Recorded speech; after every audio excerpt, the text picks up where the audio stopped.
So we finally know even more about Pokemon Scarlet and Violet. Or maybe these could even be considered Pokemon Past and Future. Well, Pokemon Scarlet and Violet might seem very mysterious at the moment, but with all this information there is so much more to these games beyond the surface. So today I wanted to take a deep look into Pokemon Scarlet and Violet, so what might the story resemble? How about the gameplay? What's up with these new Pokemon? What is this game's gimmick? And much more. Now let's start off with some differences between each version. Obviously Scarlet is past and Violet is future, but what could this mean? Well, this isn't the first time that Pokemon has done past and future. We can go back 10 years to Gen 5 with Pokemon Black and White, and this might end up being very similar to Gen 9.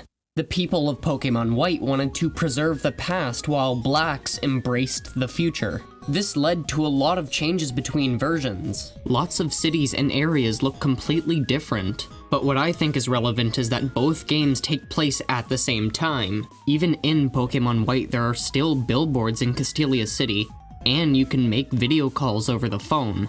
Now, will we see entirely different cities and areas between each version?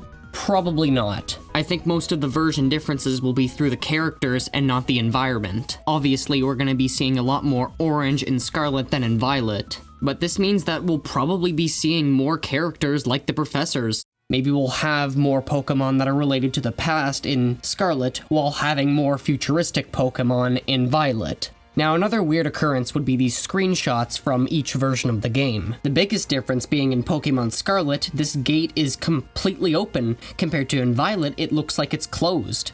How come the people inside the city in Pokemon Violet need the gate to be closed? Is there a threat in Pokemon Violet that's not present in Scarlet? Now, I don't actually have anything more to add to this, except that it could possibly be a mistake because in Pokemon Violet, the cliff is completely missing, so this could just be an older version of the game. But anyway, there are so many more things to look at regarding this game. It is an endless pit. So next, I wanted to take a look at the possible gameplay. Now, these games appear to be completely open world, but what does this mean? For starters, I doubt this game will be as open as you hope it to be. There will obviously be some sort of limitations. I think this means for the most part that the story won't be pushing you as much.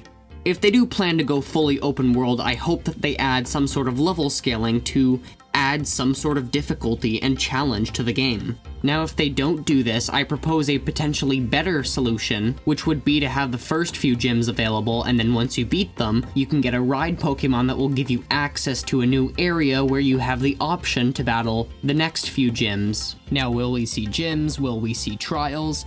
It's hard to say. Part of me thinks we'll have gyms since they've shown this battlefield, which clearly resembles a gym, and they even have steps which probably lead to a gym challenge on the lower levels. But at the same time, they also have these two flags which probably represent some kind of challenge marker. Obviously, in this case, it must be some sort of fire-type challenge. Now for the star. What exactly could this be? Well, it probably has something to do with this game's gimmick. I'm gonna guess that this is just a less graphical representation of the icon from the Japanese box art, which is probably why we'll see the symbol a ton throughout the game. Sort of like we saw this Dynamax symbol everywhere in Sword and Shield. Now, another confusing detail would be regarding our rival. For some reason, she's able to use Pawmi, or Lechonk, or even Smoliv. You might think it depends on what starter you pick, but by looking at the typings, it just doesn't really make sense. A possibility is that she switches out the Pokemon throughout the adventure, but these Pokemon will generally be around the same level.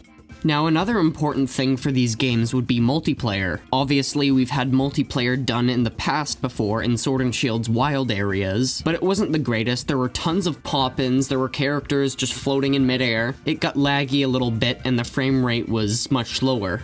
In this case, it can only be 4 people at a time, so probably not a big deal. But the next area of concern is following Pokemon. Will they use Sword and Shield's terrible system, or will they use Brilliant Diamond and Shining Pearls? I hope that they find a new system altogether, because Pokemon in both of these games just have such a hard time following you, and they can never keep up with your character. Another issue with following Pokemon is that you can't really see them because of how the camera is placed, so it does get a little bit weird, but this might have been addressed. We can see Pikachu sort of running alongside the character, which is a much better alternative. Alright, now it's not all clear, but they need to have a gimmick, especially with a new generation. Now, while I don't have the exact idea for what this could be, I'm guessing that they're gonna reuse older gimmicks and just relabel them. They did this in Sword and Shield, where they combined basically Mega Evolution forms and Z moves, so I don't doubt they'll do something like this again. And they especially like to have alternate forms, so we will definitely have another Charizard to look for.